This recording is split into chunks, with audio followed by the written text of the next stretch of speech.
Hello students, previous lecture में हमने SSTF और first come first serve algorithm के बारे में डिस्कस किया था। आज हम देखेंगे स्कैन एल्गोरिथम। स्कैन एल्गोरिथम क्या होता है? ये जो एल्गोरिथम होता है ये किसी भी एक डायरेक्शन से मूवमेंट स्टार्ट करता है, उस डायरेक्शन में एंड तक जाता है, उसके बाद ही रिटर्न आता है और दूसरी रिक्वेस्ट को कंप्लीट करता है।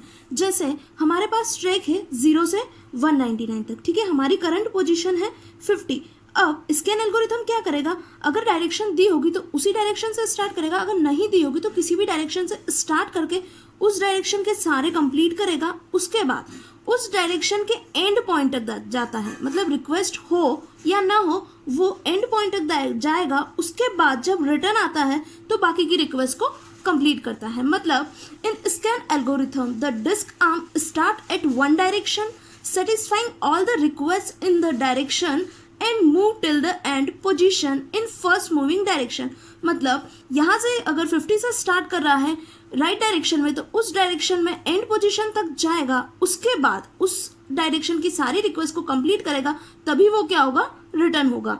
After that arm move another direction and complete process request. मतलब यहाँ से जब वो रिटर्न आएगा फिर अगर कोई प्रोसेस मिलती है तो उनकी रिक्वेस्ट को कंप्लीट करता है। It works like a elevator, that's why sometimes we call it elevator algorithm. Elevator algorithm भी कहा जाता है इसको। एलिवेटर मतलब लिफ्ट। जैसे लिफ्ट क्या होती है? एक बिल्डिंग में 5 फ्लोर है, लिफ्ट अगर 3rd फ्लोर पे है, उसके बाद अगर 4th फ्लोर की रिक्वेस्ट आती है तो वो उसी डायरेक्शन में कंप्लीट करती है उन सारी रिक्वेस्ट को। उसके बाद वो क्या करती है? रिटर्न आने की कोशिश करती है। अगर रिटर्न की रिक्वेस्ट आती है, रिटर्न आती है, तब वह वापस रिवर्स नहीं जाती है डायरेक्शन में। रिटर्न आने में उसको जितनी भी रिक्वेस्ट मिलती है उन सबको वो क्या करती है?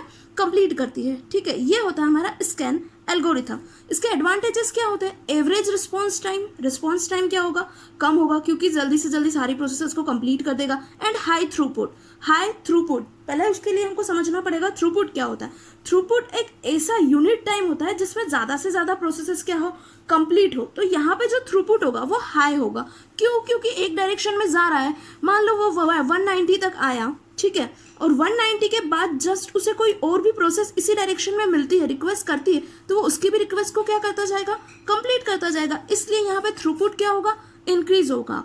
उसके बाद इसके डिसएडवांटेज देखते हैं। डिसएडवांटेज क्या होंगे? Long waiting time for those request which arm just visited. मतलब अगर 190 से होके आने के बाद वो रिवर्स डायरेक्शन में आता है और फिर यहाँ पे अगर कोई रिक्वेस्ट आती है 195 पर, तो इस रिक्वेस्ट को क्या करना पड़ेगा? वेट करना पड़ेगा। इसलिए यहाँ पे क्या हो जाएगा? Long waiting time. इसमें भी न्यूमेरिकल बेस्ड क्वेश्चन आते हैं जिसे हम देखेंगे।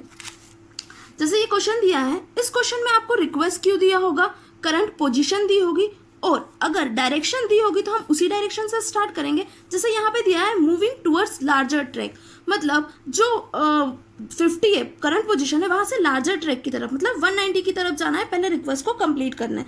तो अगर डायरेक्शन दी होगी तो क्वेश्चन के अकॉर्डिंग डायरेक्शन लेंगे या फिर हम अपने अकॉर्डिंग ले सकते हैं। Calculate total number of track movement using scan algorithm. Scan algorithm का यूज करके हमको टोटल ट्रैक मूवमेंट कैलकुलेट करना है। जैसे मैंने बताया स्कैन कैसे वर्क करेगा। सबसे पहले हम ट्रैक डिजाइन कर लेंगे 0 से 199 तक। उसके बाद करंट पोजीशन हम ले लेते हैं 50। यहाँ से अब मैंने बोला एक डायरेक्शन में मूव करेगा। कौन सी डायरेक्शन बोला है क्वेश्चन? Larger track. तो वो 50 से सबसे पहले 182 पे जाएगा, फिर 140 पे, फिर 170 पे, फिर 190। हमारी रिक्वेस्ट कहाँ तक थी? यहाँ पे सिर्फ 190 तक। पर ये जो है ये लास्ट एंड तक जाता है फर्स्ट मूवमेंट में। मतलब अगर जिस डायरेक्शन से स्टार्ट करता है उस डायरेक्शन के सबसे एंड पॉइंट तक जाएगा, रिक्वेस्ट हो या ना हो। तो ये 50 से 190 तक मूव करेगा। उसके बाद ये रिटर्न आएगा। जैसे ही रिटर्न आएगा उसे जो प्रोसेस मिलेगी उसकी रिक्वेस्ट कंप्लीट करेगा। जैसे 199 से रिटर्न आने के बाद उसे क्या मिला?